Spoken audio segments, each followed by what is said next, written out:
1 Corinthians 7. Now for the matters you wrote about. It is good for a man not to have sexual relations with a woman. But since sexual immorality is occurring, each man should have sexual relations with his own wife, and each woman with her own husband. The husband should fulfill his marital duty to his wife, and likewise the wife to her husband. The wife does not have authority over her own body, but yields it to her husband.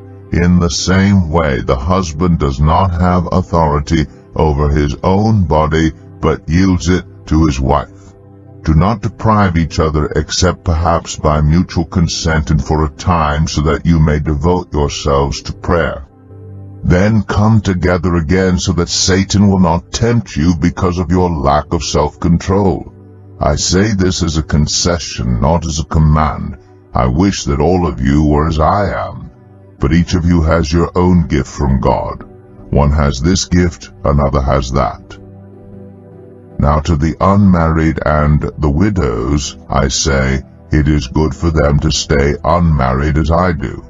But if they cannot control themselves, they should marry, for it is better to marry than to burn with passion. To the married, I give this command, not I, but the Lord. A wife must not separate from her husband, but if she does, she must remain unmarried or else be reconciled to her husband, and a husband must not divorce his wife. To the rest I say this, I, not the Lord. If any brother has a wife who is not a believer, and she is willing to live with him, he must not divorce her. And if a woman has a husband who is not a believer, and he is willing to live with her, she must not divorce him. For the unbelieving husband has been sanctified through his wife, and the unbelieving wife has been sanctified through her believing husband. Otherwise your children would be unclean, but as it is, they are holy. But if the unbeliever leaves, let it be so. The brother or the sister is not bound in such circumstances. God has called us to live in peace. How do you know, wife, whether you will save your husband? Or how do you know, husband, whether you will save your wife? Nevertheless, each person should live as a believer in whatever situation the Lord has assigned to them, just as God has called them. This is the rule I lay down in all the churches. Was a man already circumcised when he was called? He should not become uncircumcised. Was a man uncircumcised when he was called? He should not be circumcised. Circumcision is nothing, and uncircumcision is nothing. Keeping God's commands is what counts. Each person should remain in the situation they were in when God called them. Were you a slave when you were called? Don't let it trouble you, although if you can gain your freedom, do so. For the one who was a slave, when called to faith in the Lord, is the Lord's freed person.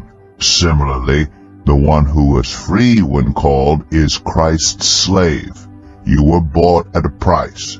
Do not become slaves of human beings. Brothers and sisters, each person, as responsible to God, should remain in the situation they were in when God called them. Now about virgins. I have no command from the Lord, but I give a judgment as one who by the Lord's mercy is trustworthy. Because of the present crisis, I think that it is good for a man to remain as he is. Are you pledged to a woman? Do not seek to be released. Are you free from such a commitment? Do not look for a wife. But if you do marry, you have not sinned. And if a virgin marries, she has not sinned. But those who marry will face many troubles in this life, and I want to spare you this. What I mean, brothers and sisters, is that the time is short. From now on, those who have wives should live as if they do not, those who mourn as if they did not, those who are happy as if they were not, those who buy something as if it were not theirs to keep, those who use the things of the world as if not engrossed in them. For this world in its present form is passing away. I would like you to be free from concern. An unmarried man is concerned about the Lord's affairs, how he can please the Lord.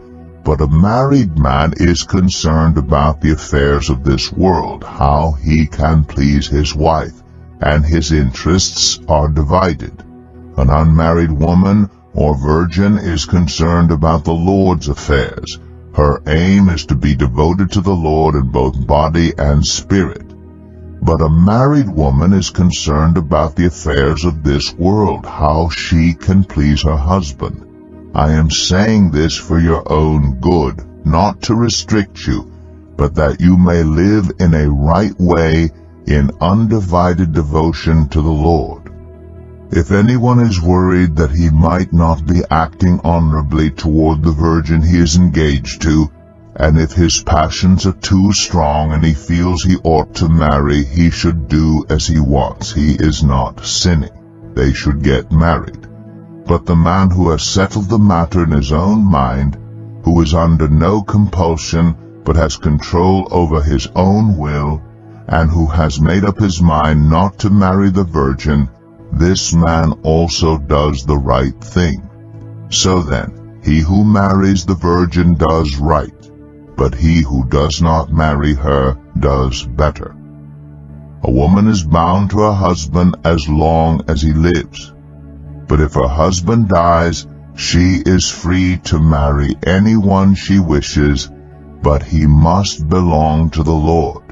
In my judgment, she is happier if she stays as she is, and I think that I too have the Spirit of God.